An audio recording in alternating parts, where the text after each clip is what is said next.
Hivi unajua unaweza kuwa na ujauzito lakini ujauzito wako haupo tumboni kabisa. Hii sio uchawi. Hii kitaalamu tunaita ectopic pregnancy.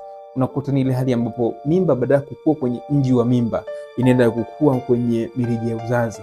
Mara nyingi inawatokea wanawake ambao washakuwa na historia either ya PID au maambukizi kwenye via vya uzazi, au wanawake pia wenye changamoto ya kufanyia upasuaji kwenye mirija ya uzazi, wanawake wenye changamoto ya endometriosis, au mwanamke pia ambaye shikupataga changamoto ya pregnancy kwenye hatari kuweza kupata changamoto kama hii.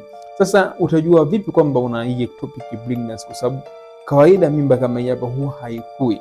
So mtoto hawezi kujijenga katika mrija wa uzazi, mwisho wa siku tu kupelekea mimba kuweza kupelekea ule mrija wa uzazi kupasuka, kupelekea kwanza kupata damu ambayo sio kawaida, ukaanza kusikia kizunguzungu, na ukichelewa sana ndio kuathiri pia maisha yako kabisa. So unapoona dalili kama hizi, ni vyema kuweza kufika hospitalini mara moja.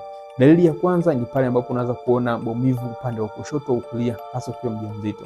Lakini dalili ya pili ni pale ambapo unaanza kuona damu ambayo sio ya kawaida, au pia unaanza kupata kizunguzungu. So unapoona dalili hizi, ni vyema kuweza kufika kwenye kituo cha afya kuweza kuangalia aina mimba yako. Ndio maana pia tunashauri kwamba mwanamke anapokuwa ni mjamzito, ni vyema kuweza kufika hospitalini mara kwa mara kuweza kuchunguza maendeleo ya mimba yake na aina mimba yake. Hii itaweza kusaidia sana. So kama kuna kitu umejifunza siku ya leo, share, lakini pia like video hii. Follow this page for more.